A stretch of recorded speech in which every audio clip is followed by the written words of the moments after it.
जी कहिए, किससे मिलना है? रोनी साहब को बोलो सीआईडी वाले आए। ठीक है। सोमवार की रात को विवेक का खून हो गया और हमें तुम पे शक है। क्या बकवास कर रहे हैं आप? भला मैं विवेक का खून क्यों करने लगा? अब इस क्यों का जवाब तो तुम्हें ही देना पड़ेगा। मैं विवेक के खून के बारे में कुछ नहीं जानता। ये तो अभी अभी आप लोगों ने बताया, वो मैं जानता हूँ। देखो, ज्यादा भोलेपन का नाटक मत करो। साफ साफ बताओ, विवेक को क्यों मारा तुमने? पर मैंने विवेक का खून नहीं किया है, और वैसे भी उसके घर के बाहर सिक्योरिटी गार्ड थे, तो कोई कैसे उसके घर में घुसकर मार सकता है? सिक्योरिटी गार्ड्स कुछ नहीं कर पाए क्योंकि उन्हें कोई दिखाई नहीं। क्या मतलब? मतलब ये है कि एक ना दिखने वाला इंसान विवेक के घर में आया और उसने लाइट के जंक्शन बॉक्स के साथ कुछ छेड़छाड़ की, जिससे लाइट चली गई। सर, लाइट चली गई? मैं पता लगाता हूँ। नहीं मिस्टर रॉनी, आप बाहर नहीं जाएंगे, अभी तो रुकिए। आपकी जान को खतरा है, ये वही खूनी हो सकता है। सिक्योरिटी! रॉनी, आप हिलना मत। जी, सिक्योरिटी!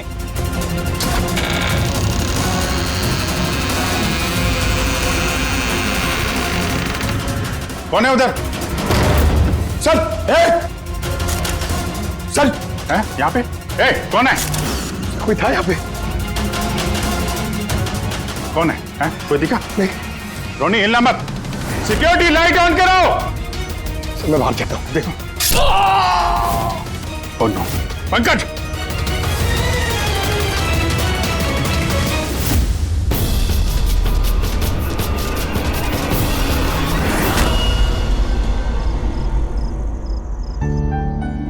वीना, आज दिन भर सिर्फ काम काम और काम ही रहा है। शरीर भी थक गया है, पूरी बॉडी दर्द दे रही है। विवेक, 24 घंटे सोचोगे तो बॉडी तो पेन होगा ना। अब इतना बड़ा बिजनेस करना है तो सोचना तो पड़ेगा ही ना। थोड़ा सोच समझ के काम करोगे तो दिमाग पे प्रेशर कम पड़ेगा ना। ये कोई गुड्डे गुड्डियों का खेल नहीं है जो चुटकी बजाते ही काम शुरू हो जाए और चुटकी बजाते ही खेल खत्म। समझ रही हो? ठीक है, एक काम करती हूँ, मैं लोकेश को बुलाती हूँ, वो तुम्हारी मालिश कर देगा अच्छे से। ठीक है? मालिश नहीं, बस गर्मा गर्म एक गिलास दूध मेरे लिए लेकर आ जाओ ताकि सारी थकान दूर हो जाए। अच्छा, तो अभी लेके आए। Please, thank you.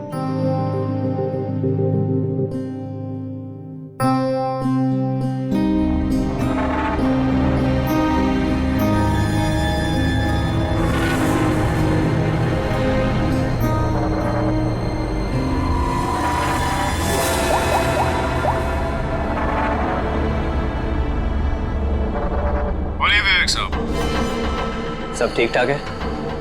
हाँ साहब, सब ठीक है, एकदम ट्रैक पे है। काम हो जाएगा ना?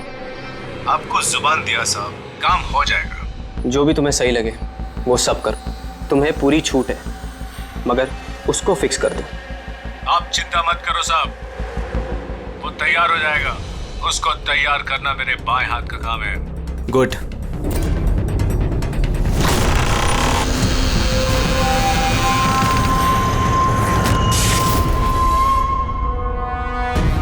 ये लाइट्स को क्या हो गया?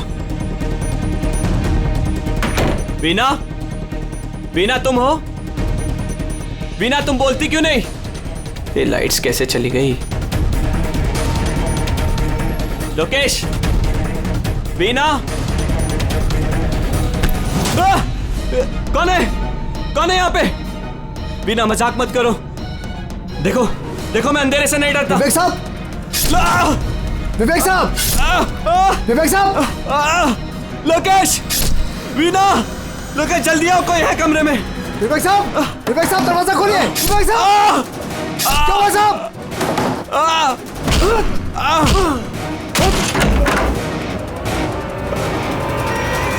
विवेक साहब, मालकिन, विवेक साहब, विवेक साहब, विवेक साहब, मालकिन, विवेक साहब।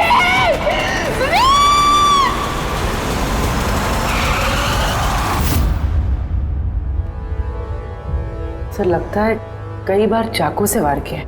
ये देखिए, कटने का और चाकू घोंपने का निशान है। घाव के पैटर्न देख के लगता है कि ये घाव चाकू के नहीं है, किसी और चीज से खून किया गया है। ऐसा क्यों लगता है सर आपको? ये देखो, ये जो घाव के पैटर्न देख रहे हो एकदम बराबर बराबर है, एक ही साइज के, और ये ज़्यादा गहरे नहीं है। अगर चाकू का घाव होता तो बड़ा होता, गहरा होता, और ऐसे पैटर्न में नहीं बनता। मतलब सर चाकू जैसा ये कोई छोटा हथियार है और उसे बार बार मार के खून किया। लगता तो ऐसा ही है यार। आप कहाँ थे आप जब ये खून हुआ? साहब मैं नीचे अपने कमरे में था। जब विवेक साहब की चीखने की आवाज सुनी तो मैं दौड़ के ऊपर आया। साहब मैंने दरवाजा खोलने की बहुत कोशिश की, लेकिन दरवाजा अंदर से बंद था। विवेक साहब अंदर से जोर जोर से चिल्ला रहे थे, इसलिए मैं दरवाजा तोड़ के अंदर गया और मैंने देखा कि जब दौड़ के अंदर आए तो आपने खूनी को नहीं देखा यहाँ पे? यही तो अजीब है साहब, खूनी दिखा ही नहीं। दरवाजा बंद था अंदर से? हाँ साहब।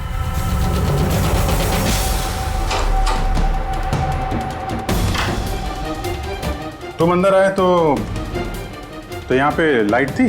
साहब उस वक्त लाइट नहीं थी। जब मैं दरवाजा खोल के अंदर आया तो लाइट आ गई। कमाल है सर, ये कैसा खूनी है जो लाइट में भी नहीं दिखा? कहीं ये आत्मा?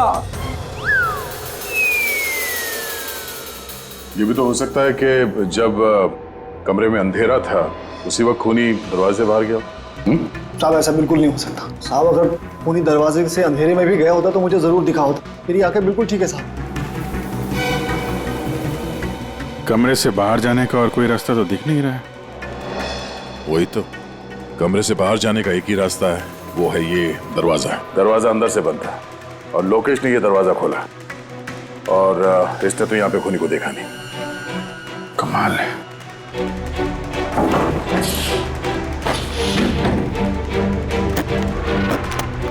क्योंकि अंदर से बंद है, यहाँ से तो खूनी आ नहीं सकता। तो खूनी अंदर कैसे आया? और फिर बाहर जाते हुए किसी को दिखा नहीं?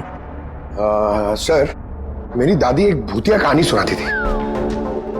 पंकज, एक तो ये कहानी नहीं है, हकीकत है, और ये भूतिया नहीं है। सर ये हकीकत है लेकिन भूतिया लगता है ना। कोई यहाँ पर आता है, बिना हथियार के खून करता है और चले जाता है। कहाँ से? जाने का तो यही एक रास्ता है, ये दरवाजा।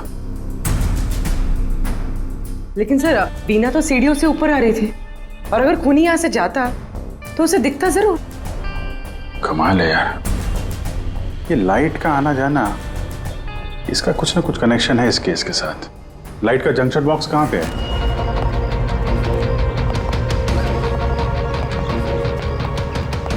सर यही जंक्शन बॉक्स है।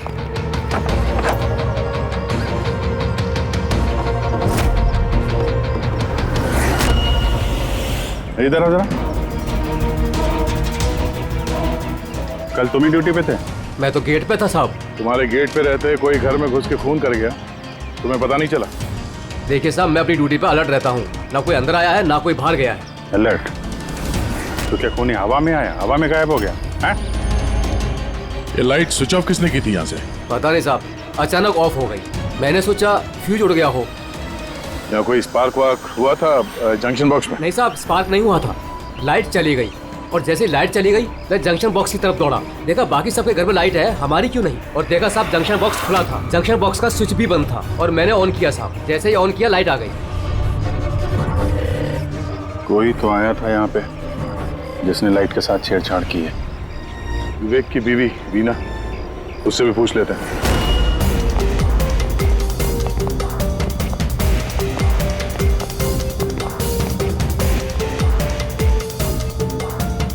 वीना जी, हमें मालूम है ये बड़ा मुश्किल समय है आपके लिए, पर हम लोग भी थोड़े हैरान हैं कि यहाँ पे सबके रहते हुए विवेक का खून हो जाता है और किसी ने भी खूनी को देखा नहीं। सर इस बात का जवाब मेरे पास भी नहीं है। मैं खुद हैरान हूँ, खूनी कहाँ से हवा बनकर आया और कहाँ चला गया। मैं मेरे बच्चों को क्या जवाब दूंगी सर, उन पर क्या बीतेगी? हिम्मत रखो, समय के साथ साथ बच्चे भी समझ जाएंगे। आप कौन है? सर मैं विवेक का बिजनेस पार्टनर हूँ। मेरा नाम राकेश है और मैं अभी जापान से लौटा हूँ। किस सिलसिले में जापान गया था? सर एक बिजनेस के मामले में गया था। क्या बिजनेस क्या करते हैं? सर विवेक और राकेश एक जापान में ऑयल बेसिन का बिजनेस शुरू कर रहे थे, जापान की सी में। जॉइंट वेंचर था इंडिया और जापान में। दोस्त तो गया ही, पता नहीं अब इस कंपनी का क्या होगा? विवेक की किसी से कोई दुश्मनी थी क्या, या आजकल कुछ स्ट्रेस में हो, कोई धमकी भरे फोन, ऐसा कुछ? नहीं सर, कभी किसी की धमकी या फिर कुछ ऐसा उन्होंने नहीं बताया, लेकिन वो जापान की डील को लेकर काफी टेंशन में रहते थे। किस तरह की टेंशन? डील होगी भी या नहीं। लेकिन सर एक बात और थी। क्या? सर कुछ दिन पहले विवेक एक बहुत अजीब आदमी से मिले थे। अरे आप चिंता मत करो, आपने मुझ पर भरोसा किया, अपना वादा पूरा किया, अब मैं भी आपका वादा पूरा करूंगा। पुलिस को भनक भी नहीं होनी चाहिए। साहब पप्पन नाम है मेरा, मुझ पे भरोसा है ना? विश्वास है इसलिए काम दिया है तुम्हें। बस अब पप्पन का कमाल देखो। पप्पन? देखिए, जैसा आपने बताया उससे तो यही लगता है कि ये पप्पन कोई पुराना मुजरिम है, और हर मुजरिम का रिकॉर्ड है हमारे पास। आप उसकी फोटो देखेंगे तो पहचान लेंगे? जी सर। ठीक है, फिर तो जल्दी इस पप्पन का पता चल जाएगा, और उसने क्या किया था वो भी।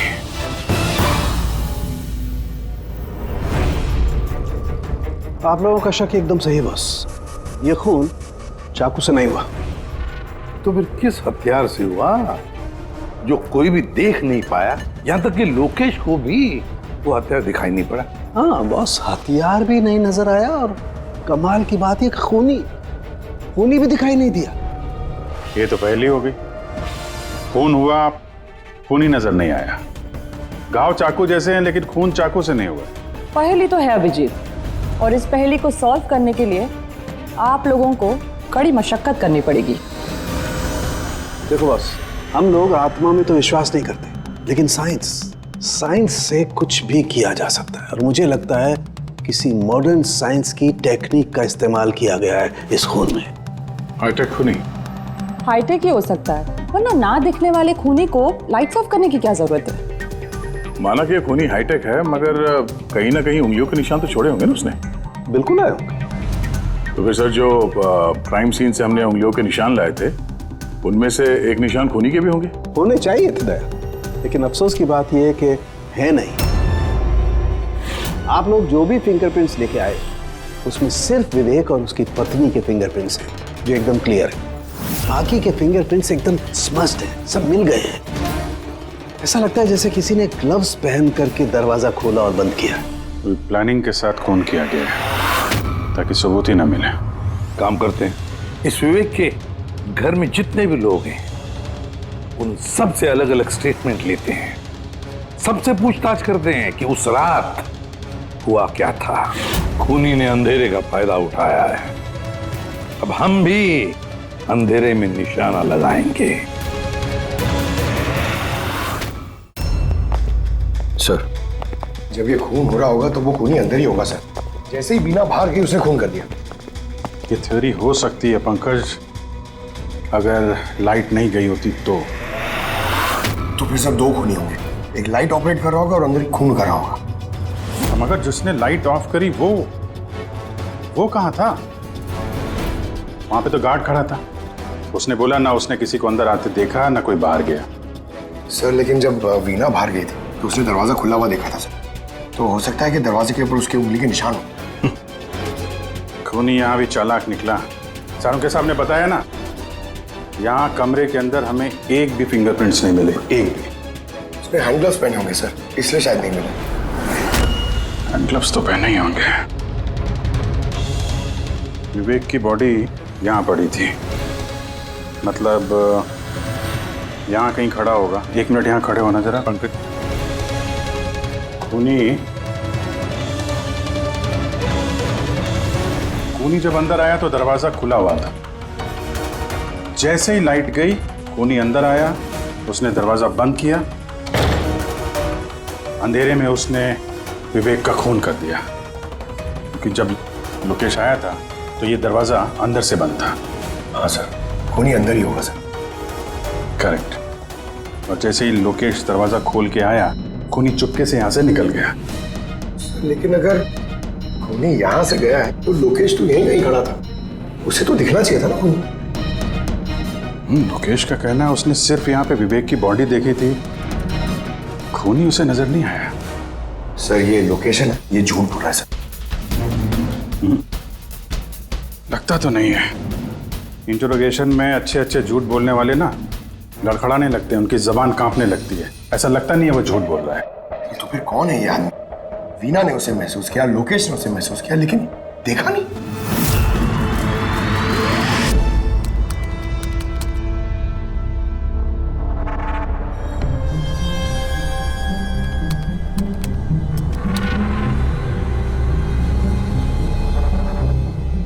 सर, मरने से पहले विवेक ने जिस नंबर पे फोन किया था वो नंबर एक दिन पहले चोरी हो गया था और अब वो अनअवेलेबल आ रहा है। अनअवेलेबल है तो जरूर पप्पन का होगा दया, पप्पन का नंबर होगा। क्या पता चला उसके बारे में? सर पूरी ट्रेस कर रही है, उसका क्रिमिनल रिकॉर्ड भी चेक कर रही है सर, बहुत जल्द पता चल जाएगा। यही है, यही है सर। हाँ सर ये देखिए सर, हमारे रिकॉर्ड्स में तो कई सारे पप्पन हैं, लेकिन वीना के बताए अनुसार ये वही आदमी जिसकी हमें तलाश है। सर ये वही आदमी है जिसे मैंने विवेक के साथ देखा था। हमारे रिकॉर्ड के हिसाब से तो ये मुजरिम बहुत ही खतरनाक है सर, खूनी है। और अगर विवेक ने इसे पैसे दिए हैं तो जरूर खून किया होगा इसने। और अभी ये बेल पे बाहर है और पुलिस स्टेशन पे हाजिरी देने के लिए जाता है रोज। कौन से पुलिस स्टेशन में जाता है ये हाजिरी देने के लिए?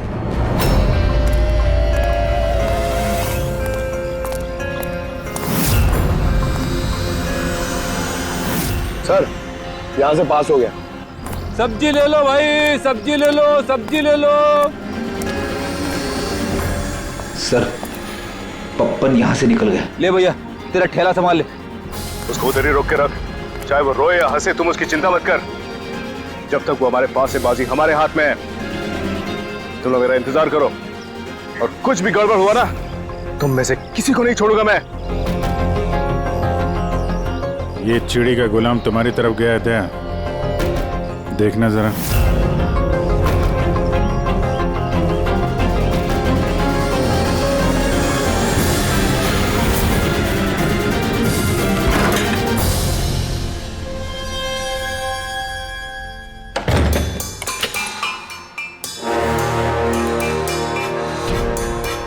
कैसा लगा हमारा इनविटेशन भरत साहब? देखो देखो आप लोग जो कोई भी हो, मुझे और मेरे बेटे को छोड़ दो। मैं आप लोगों से रहम की भीख मांगता हूँ, रहम। ओके फाइन, एक काम करो, मुझे तुम यहाँ पर रोक लो, लेकिन मेरे बेटे को छोड़ दो। मुझे ना तो तुम चाहिए ना तुम्हारा बेटा। मैं चाहता हूँ कि तुम विवेक सर की बिड पास करो। विवेक सर खुश तो मैं खुश।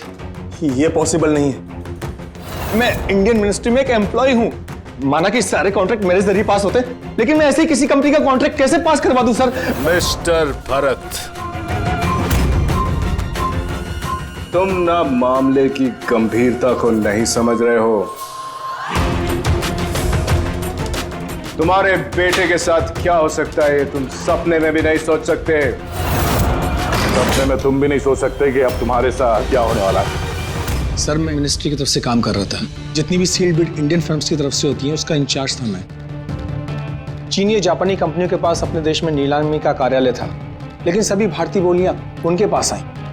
किसी विदेशी कंपनी को भी कॉन्ट्रैक्ट मिला था क्या? नहीं सर, इसके बारे में सभी की कॉमन राय थी, क्योंकि भारतीयों के पास चीप लेबर और रॉ मटेरियल इजीली अवेलेबल था, इसलिए दूसरी विदेशी कंपनियों को कॉन्ट्रैक्ट मिलना मुश्किल था सर। सर इस नीलामी का चक्कर तो समझ में आ गया। इस विवेक ने नीलामी को अपने फेवर में करने के लिए इनके बेटे को किडनैप किया, मगर विवेक को किसने मारा होगा और क्यों? ये काम तो जरूर किसी इंडियन कंपनी का ही है जो विवेक का कॉम्पिटिटर था। इसी चक्कर में हुआ ये सर। वो लिस्ट लाए ना आप, जो विवेक के अलावा इंडियन बिडर्स थे? ये सर, जैसा आपने कहा था आपके अकॉर्डिंग ये मैंने लिस्ट तैयार की। Thank you.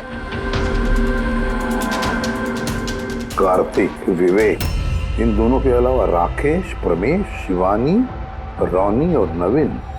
अच्छा भरत जी, इनमें से आपको कौन लगता है जो विवेक के खिलाफ बोली लगाने वाला सबसे ज्यादा? सर यानी ऐसा कोई आदमी जो विवेक के ये बिड जीतने से दुखी हो या फिर उसे कोई नुकसान हो? सर ऐसे तो दो लोग हो सकते हैं, रोनी और नवीन। रोनी और नवीन, तो फिर मिल लो, इस रोनी और नवीन से पूछताछ करो, उनसे पता तो चले है कौन ऐसा जो बिना दिखे भी खून कर सकता है।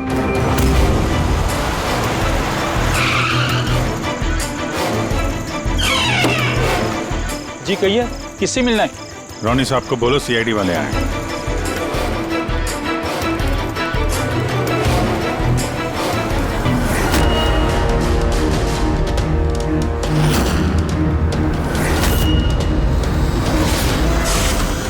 सर लाइट चली गई? मैं पता लगाता हूँ लाइट। नहीं मिस्टर रोनी, आप बाहर नहीं जाएंगे, अभी तो रुकिए, आपकी जान को खतरा है, ये वही खूनी हो सकता है।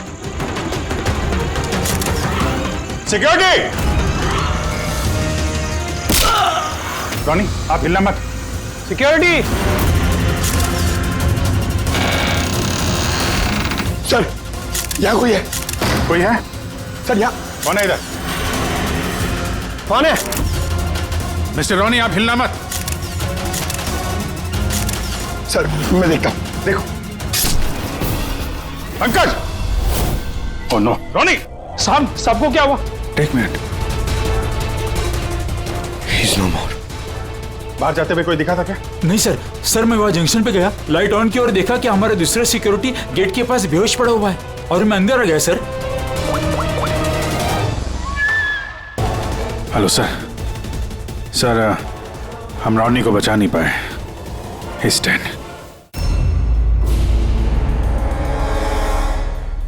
ऐसा कैसे हो सकता है अभिजीत? खून तुम्हारे सामने हुआ और तुम कह रहे हो कि तुमने खूनी को देखा तक नहीं?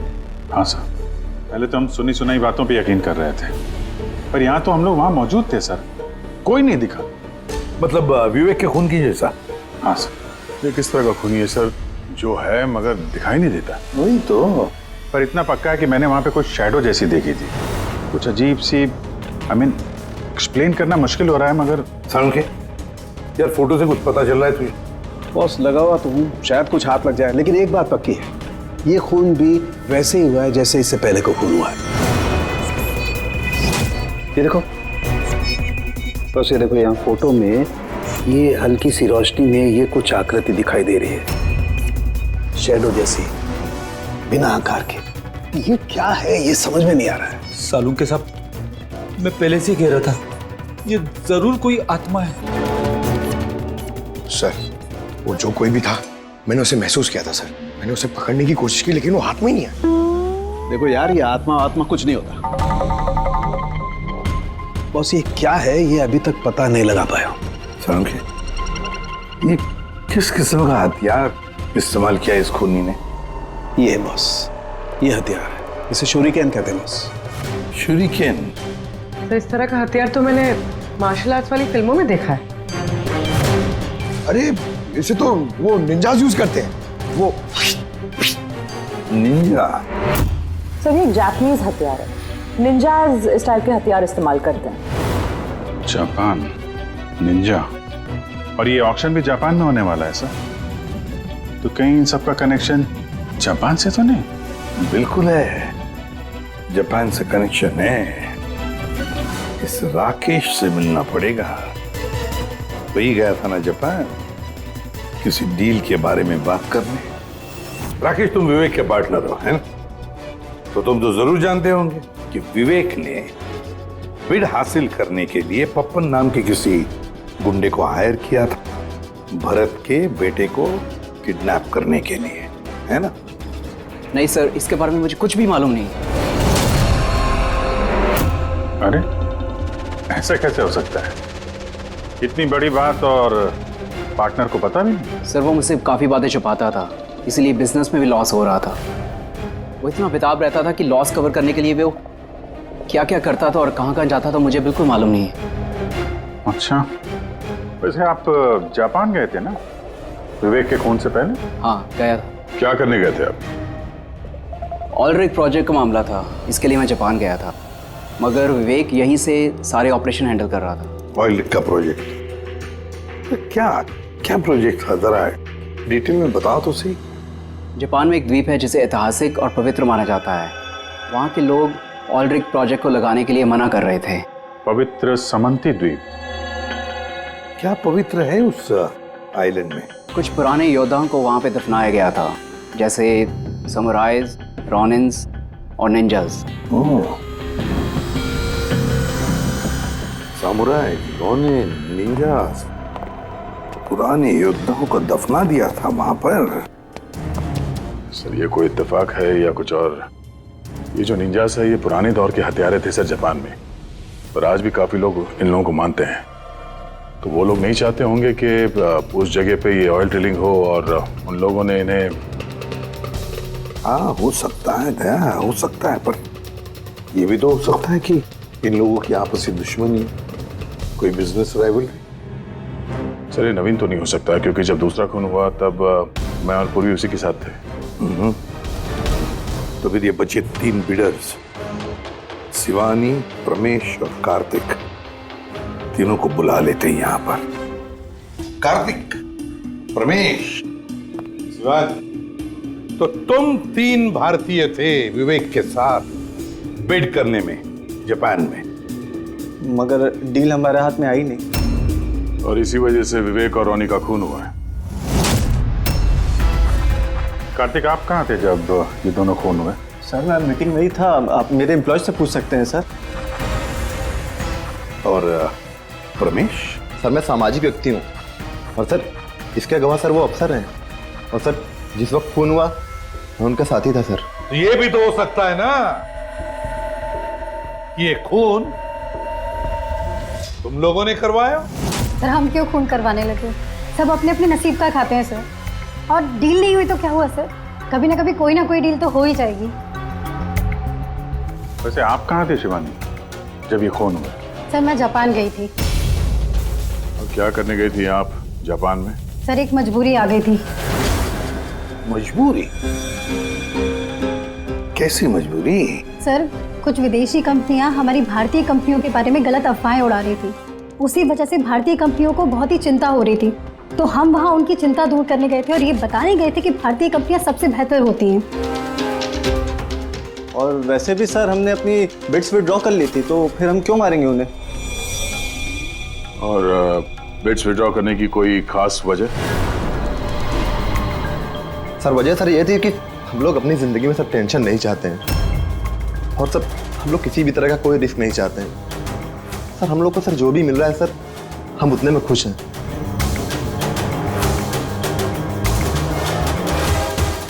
सर अब तो ये नवीन ही बचा, इसने तो बिड भी वापस नहीं लिया। तो कहीं नवीन ने तो नहीं ये सब किया?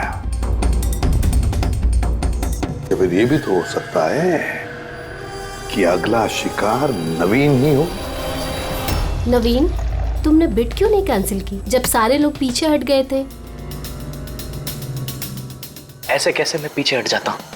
इस कॉन्ट्रैक्ट को पाने के लिए मैंने कितने महीनों मेहनत की है पता है तुम्हें? मुझे लगा कि अगर ये कॉन्ट्रैक्ट मेरे हाथ में आ गया तो मेरी सारी दुनिया बदल जाएगी। अब तो दुनिया से जाने की ही नौबत आ गई है। तुम समझते क्यों नहीं हो? अगर तुम चले गए तो मेरा क्या होगा? डरने की कोई बात नहीं है, हमें कुछ नहीं होगा। सीआईडी की पूरी टीम हमारे साथ है। अरे सीआईडी वालों के सामने वो मार के चला गया, और सीआईडी वाले क्या किए? कुछ नहीं कर पाए वो। सीआईडी की टीम पे भरोसा रखो तुम, हमें कुछ नहीं होगा। पंकज तुम्हें पता है ना हमें क्या करना है? Don't worry, I know. मैं आता हूं।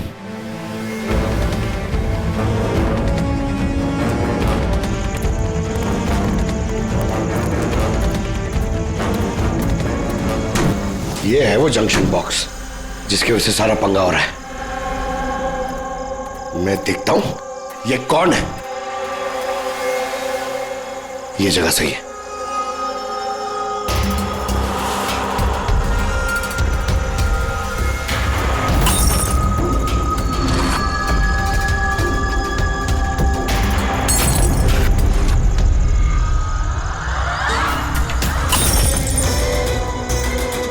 कौन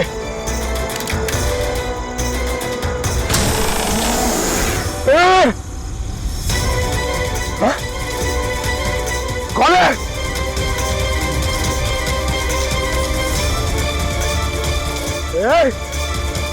मारा।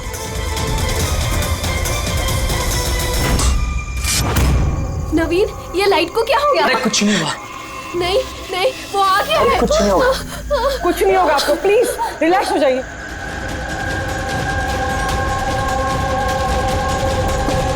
रिलैक्स हो जाइए। नवीन, सामने आओ, वो तुम्हें मार डालेगा। अरे नहीं। कौन है यहाँ पे?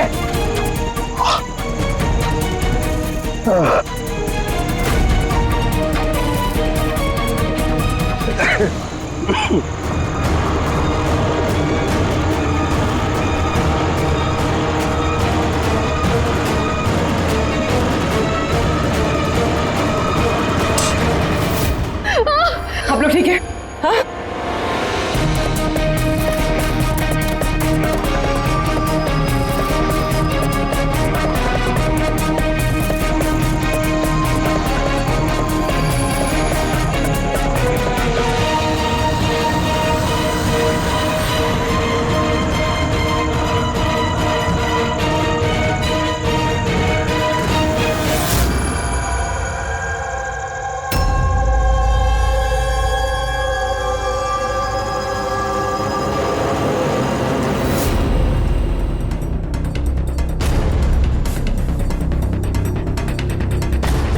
सर, मैंने वहां पर 6 गोलियां चलाई थी। उनमें से 5 गोलियां तो मिल गई, मगर एक गोली उस खूनी को जरूर लगी है। एक गोली खूनी को लगी है? तो पूरी तुम यकीन के साथ कैसे कह सकती हो कि 6 में से एक गोली खूनी को लगी है? क्या वहां पे कोई खून वगैरह गिरा था? नहीं सर, खून तो नहीं था वहां पर, लेकिन गोली लगने की आवाज जरूर आई थी। अगर गोली लगी है तो खून तो निकलेगा ही। घर के अंदर ना सही तो घर के बाहर कहीं मिला? नहीं सर, हमने अच्छे से चेक किया था, वहां पर खून था ही नहीं। हो सकता है सर खूनी ने बुलेट प्रूफ वेस्ट पहन रखी हो। और सर, ये भी तो हो सकता है कि ये काला कपड़ा उस बुलेट प्रूफ वेस्ट का टुकड़ा हो। सर के इस काले कपड़े के टुकड़े से कुछ पता चल रहा है तुझे? नहीं बॉस, इस कपड़े पर से भी खून के ट्रेसेस तो नहीं मिले। खून के अलावा कुछ मिला तुझे? हाँ, ये कपड़ा इतना काला है कि विश्वास नहीं होता है। इस पर से कोई भी रिफ्लेक्शन हो ही नहीं सकता है। रिफ्लेक्शन नहीं हो सकता? मतलब ये फ्रेडी कि जब आप किसी भी चीज पर लाइट डालते हैं तो वो लाइट थोड़ी सी रिफ्लेक्ट होके आपकी आंखों में आती है। इसी से पता चलता है कि वो क्या चीज है, उसका कलर क्या है, ये सब कुछ। लेकिन इस कपड़े पर अगर आप लाइट डालेंगे तो रिफ्लेक्ट होगी ही नहीं। इस कपड़े पे लाइट मारेंगे तो ये कपड़ा दिखेगा नहीं ना। मैं दिखाता हूं, ये देखो, ये यहां पर ये लाइट है। अब हम इसे ट्रैवल करते हैं इस कपड़े पर, और ये देखो लाइट गायब। माय गॉड, मतलब इस कपड़े ने सारी की सारी लाइट एब्जॉर्ब कर ली। और ये देखो, कपड़े से बाहर आए तो फिर से लाइट दिखाई देना शुरू हो गई। अजीब कपड़ा है, पूरी लाइट एब्जॉर्ब कर लेता है। पता ही नहीं चल रहा था कपड़ा है कि नहीं। एक साल के नवीन की जान को खतरा है, जो भी है जल्दी बता दे। बॉस, मैं जानता हूं कि ये क्या है और खून कैसे हुआ है।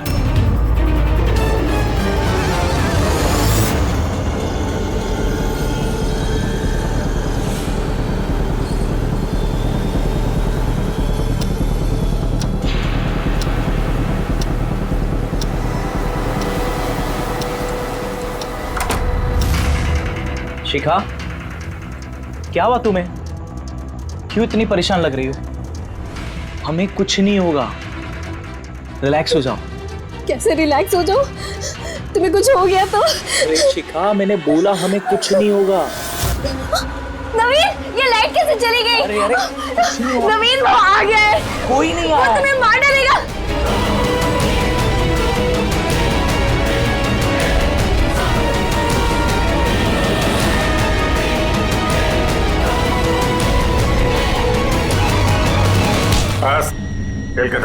एक गिलास दूध अपने हाथों से लेकर आ जाओ, सारी थकान दूर हो जाएगी। अच्छा, अभी लेकर आती हूँ। Please, thank you.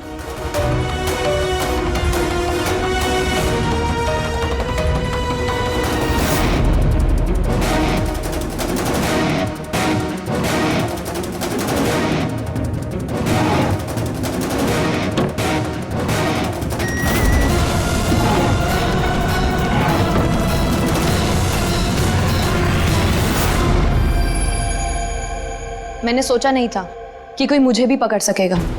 हमने भी नहीं सोचा था कि एक पत्नी अपने पति का खून कर देगी। अपराधी चाहे जितना दिमाग लगाकर अपराध को अंजाम दे, कहीं ना कहीं उससे कोई ना कोई गलती हो ही जाती है। मैंने तो कोई गलती नहीं करी, फिर भी आप लोगों ने मुझे पकड़ लिया। नहीं, गलती हुई तुमसे। ये कपड़ा पहन के तुमने बहुत अकलमंदी दिखाई थी, लेकिन इस कपड़े का टुकड़ा हमें खिड़की में से मिल गया, और खिड़की पे फंसा हुआ वो कपड़ा हमारे लिए सबूत बन गया, और उसी कपड़े की वजह से तुम हमारी पकड़ में आ गई। ये कैसा कपड़ा है सर? मैंने इसके बारे में पहले सिर्फ सुना था बॉस। मुझे पता नहीं था कि इसका इस्तेमाल किया जा सकता है, वो भी इस तरीके से।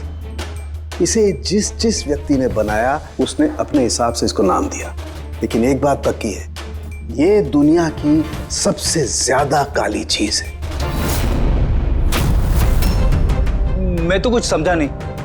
सीधे तरीके से ये बात है फ्रेडी कि अगर इस कपड़े का कोई सूट बना करके पहन लेगा, वो व्यक्ति आपको दिखाई नहीं देगा तब तक जब तक कि उसके आसपास की सारी लाइट्स एलिमिनेट ना हो जाए।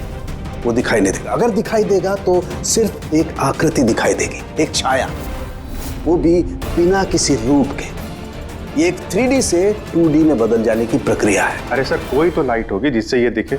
ऐसी कोई लाइट नहीं है, ना इंफ्रारेड लाइट, ना यूवी लाइट, ना ही लाइट स्पेक्ट्रम। अब ये नवीन से कहो कि वो बिड विड्रॉ ना करें, और ये इंफॉर्मेशन सब में फैला दो। सर, इस बात के फैलते ही उस पर फिर से हमला हो सकता है। यही तो हम चाहते हैं पूर्वी, यही तो हम चाहते हैं। ये ब्लैक फैब्रिक लाइट को एब्जॉर्ब कर लेता है, लेकिन हीट को एब्जॉर्ब नहीं करता।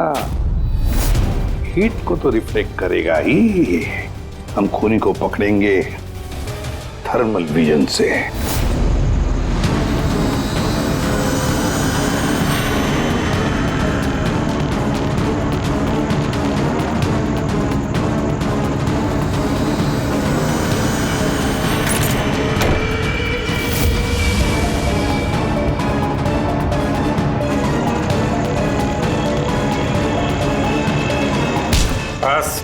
खेल खत्म। किस तरह से इस काली ड्रेस की वजह से तुम्हारा खेल खत्म हो गया? हाँ? अब जल्दी से बताओ, अपने पति का खून क्यों किया तुमने? नफरत थी मुझे उससे। उसकी बीवी कहलाते हुए भी मुझे शर्म आती थी। क्यों? ऐसा क्या करता था वो कि तुम्हें इतनी नफरत थी? ये जो बिजनेस था मेरे पापा ने उसे दिया था। इतना बड़ा एम्पायर खड़ा करके दिया उसे, और वो उसे मिट्टी में मिलाने की कोशिश कर रहा था। गुंडों के बदौलत कॉन्ट्रैक्ट लेता था। तुम्हारा मतलब है कि वो खुद अपना बिजनेस खराब कर रहा था? कर नहीं रहा था, कर दिया था। मेरी फैमिली बैंकरप्सी की गिनती में थी। बिजनेस खराब चल रहा था तो उससे बातचीत कर दी, उसे समझा दी, उसे जान से मार दिया। मैंने उसे बहुत समझाने की कोशिश की थी, पर वो नहीं समझा, और मजबूरन मुझे ये कदम उठाना पड़ा। मुझे मेरे बच्चों के बारे में सोचना था, उन्हें तो मैं भूखा नहीं मार सकती। तो इसलिए सारा बिजनेस तुमने अपने हाथ में ले लिया? हाँ, मैंने जापान की एक कंपनी को अप्रोच किया था छिपकर।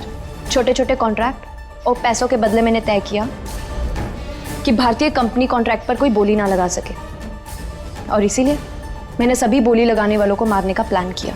और उन्हें मारने के लिए ऐसे हथियार का इस्तेमाल किया जो निंजास इस्तेमाल करते हैं? हाँ? हाँ। क्या मिला ये सब करके? जेल। जिन बच्चों के लिए तुमने गुनाह का रास्ता अपनाया, अब वो बेचारे अनाथ हो जाएंगे।